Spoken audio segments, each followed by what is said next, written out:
Hi, I'm Emma. I'm AC, And this is our hot take on 1917.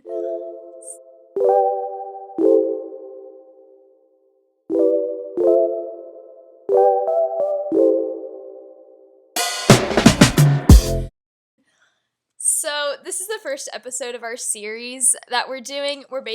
Basically, we go into a movie blind. Like, we don't know anything about the movie and we didn't choose it. And then we watch the movie and we review it. Also, disclaimer, if you're planning on seeing 1917, I would not suggest listening to all of this podcast because we might spoil it. I don't know. Just be careful. Yeah. We'll keep it spicy though. But it'll be interesting, so stay tuned. So basically this didn't go as planned. So, we went to the Laemmle in Pasadena to watch this, and we didn't know what movie we were going to see. My mom bought the tickets without us knowing because they were rated R movies, and we were kind of worried about getting kicked out. Because, we're 16. We're pretty good teachers anyway. So, anyway. There was a moral issue with going. Just kidding. But yeah, so we get there. The movie starts at 7. We don't know what it is. Then we walk into Parasite, and it's like full. Oh, Parasite, which is the movie we found out we were gonna see. Yeah, and it was like sold out, and the only seats available were like in the very, very front. And also, if you don't know the movie Parasite, there are subtitles. So like you're reading the subtitles the entire movie, and you're sitting like staring next straight into up the sky. And your seats in the movie theater like totally make or break your experience. The front is a no-no. The very, very back, I just don't know why. I like being smack in the middle. That's just me, personally. So we get there, and we're like, no way, this is not happening. So AC's like, 1917's in the next movie over. Like let's jam. Let's jam. Let's go. And me, the goody two-shoes I am, I was like, oh my gosh, we can't do that. This is illegal.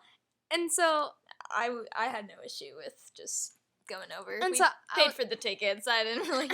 So I was like, AC, go to the other theater, check it out, come back.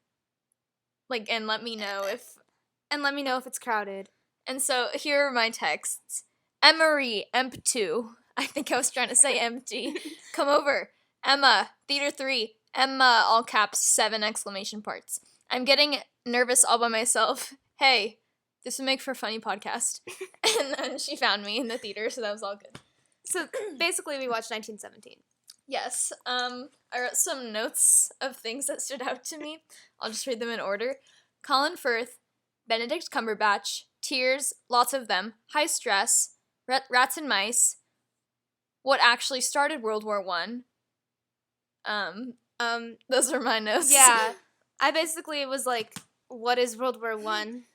Why was there a woman who spoke French? Emma. They were in France. I didn't know that. She can't fathom. Literally, this woman is speaking in French in the movie, and she goes, is she French? I thought they were in Germany. No. Anyway. But yeah. So, this movie was kind of depressing. It was just but really so good. High intensity the whole time. I was stressed out of my mind.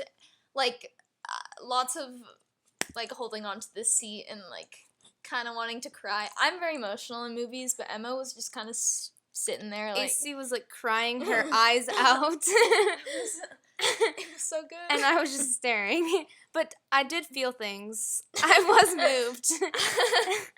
I did feel. And I am British. My dad's from England, so I was really connected to my people who were fighting. Yeah. Who knows? Maybe my great-great-grandpapa was could have been in World War I. Anyway, so the first point on my list, Colin Firth. So the movie starts. Should we just give a little summary? Okay. Premise of the movie? So basically, it's World War I. These two British 1917, April 6th. So there are these two British soldiers, and they're given this task to go across no man's land to this other British troop. And basically, warn them to not go and attack because the Germans they're basically in a trap, and if they attack, all 1,600 of them will die. And so basically their task is to go to the general, find them, and tell them to stop the mission. But the thing is that one of the guys who was sent, his brother, is in the troop, or like, I'm not sure he if would have troop's the right died, word, but like he was in the other like group of soldiers, like battalion or whatever. Yeah, like he basically, if they didn't like relay the message, then the guy's brother would have died. So like they had to go across this like huge, like it was patch. crazy. They had to go across no man's land, which I don't know what I was picturing, but I wasn't picturing. I thought it'd be like desert of like nothing, but it was like a bunch of dead bodies and like barbed wire and like trees. No trees. No, like it was fallen just like trees. like branches. Branches. I guess it was just crazy. The grossest thing about it though was the rats for me. Like oh my god, it was so disgusting. Like I hate rodents except hamsters, but but this was disgusting. And they're like in the trenches. And it was just gross. Like you learned about the trenches in like history class, but then you like see it in the movie and like it's so disgusting. And you don't really know how accurate it is, but I had heard some things that it was pretty accurate, the movie, but it was just disgusting. But really, the movie was just normal, and then suddenly General turns around and, look, it's Colin Firth! Colin Firth of Mamma Mia. Colin Firth of Love Actually is in 1917, and I was just kind of... just boosted up the movie. One more. You just watch it for him. Another notch. It was just so stressful the entire time because, like, everything is going fine, and then boom, trap wire, the trench is falling, like, boom, the main guy has exploded. Oh, sand in his craziest, eyes. Okay, spoiler, about to come. Basically, there's a plane crash, and it's a German plane that crashes, and it's on fire, and they go get the pilot out of the plane, and then one of the guys, he says, like, go get him some water, and the other guy's like, no, like, just shoot him, like, put him out of his misery. But no, he goes and gets the water for him, and while this is happening, the German soldier just stabs the main character. Stabs him, and he was the one who wanted to help him in the first place, and I was just like... And it was like, no one was around. Like, why did you have to stab him? He just saved your life. Like, you're so, like, ungrateful. And I was just so I'm not mad. sure if he was just in shock or, like, I don't know. But, like, okay, like, this guy saves you. He's super nice. And then this guy just goes and stabs. Yeah, I'm sure he's like, British, you're super nice. Well, like, if you're burning in a plane, like, you'd be like, bless up, you just saved my life. Like, why would you, like, I don't know. It made me mad. And then... I mean, spoiler. He does. He dies. And so then, the guy that dies is the one whose, like, brother is in the other line. And so, like, the one that didn't even want to be there is left, and he has to do it all by himself. And, oh my gosh. And it was the just, actor really emotional. was so good. I forget his name. He was in, something. Oh, George Mackey.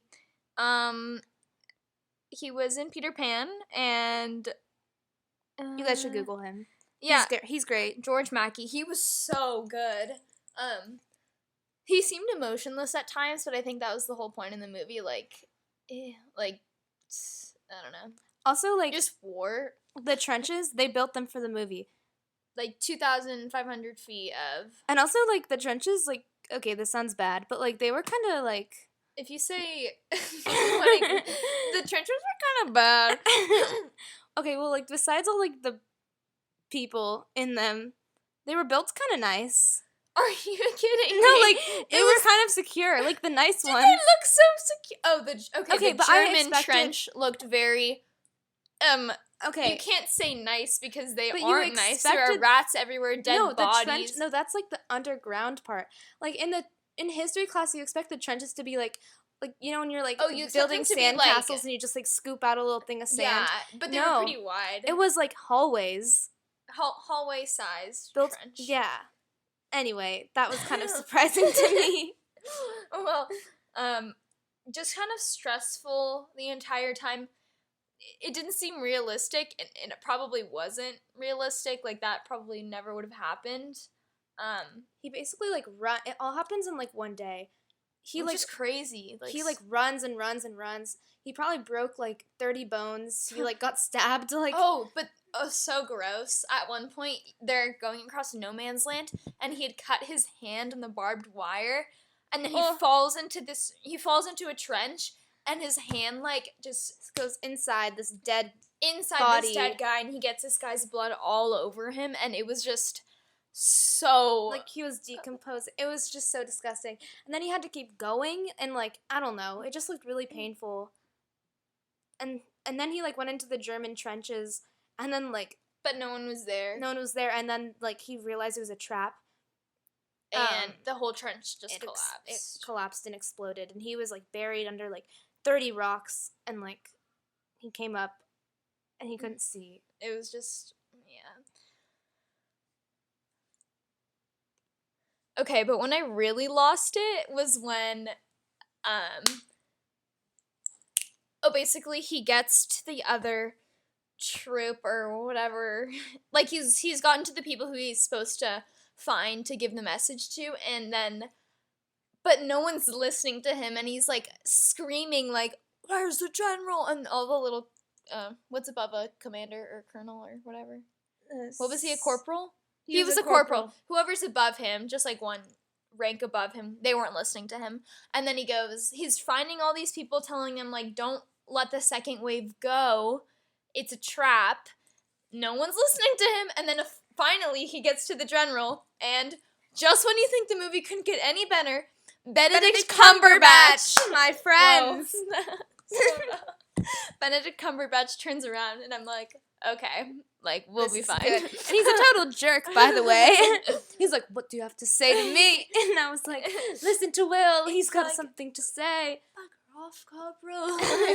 Anyway, that was crazy. But it was so sad. Like, they're real people and they're just getting murdered, and it just really does something to you. And then he finds the guy's brother, the dead one's brother. Oh, and he's so hot. You guys should look him up.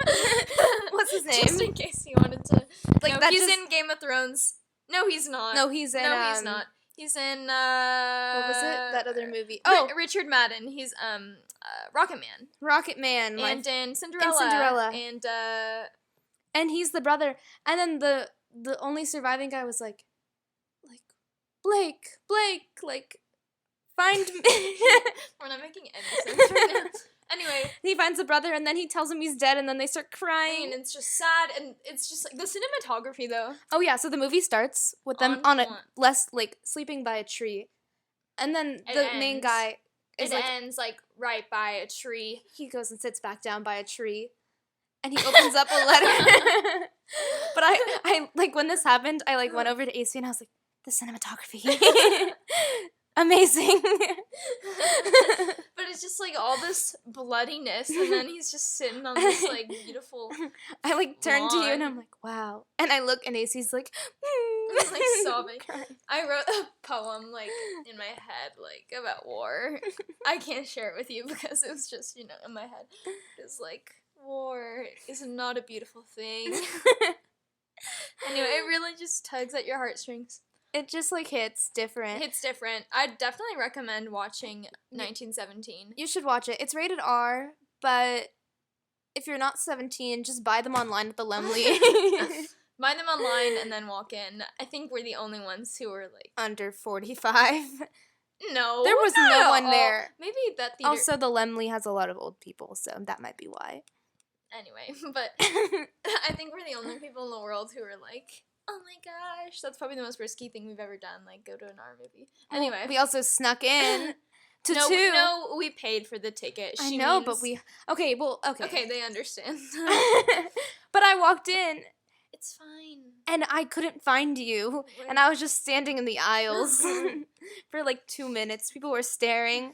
I had to scurry through the aisles. Anyway, you get the point. 1917, a good one. I highly recommend. Should we rate it out of... should we do our own little Rotten Tomatoes? Rotten Tomatoes. Oh, that was also part of the movie, our series. Like, we go into the movie not having read any reviews or anything. So we'll know if it, like, sucks. I had kind of heard a little bit about 1917, just that it was good, but I didn't know the premise. I didn't know anything about it. So, yeah, it was good. Out of 10, I'm gonna give it a 7 out of 10. I'd give it a 7.5. All right. That's the end of episode 1. Stay tuned for more. Thank Thank you. you.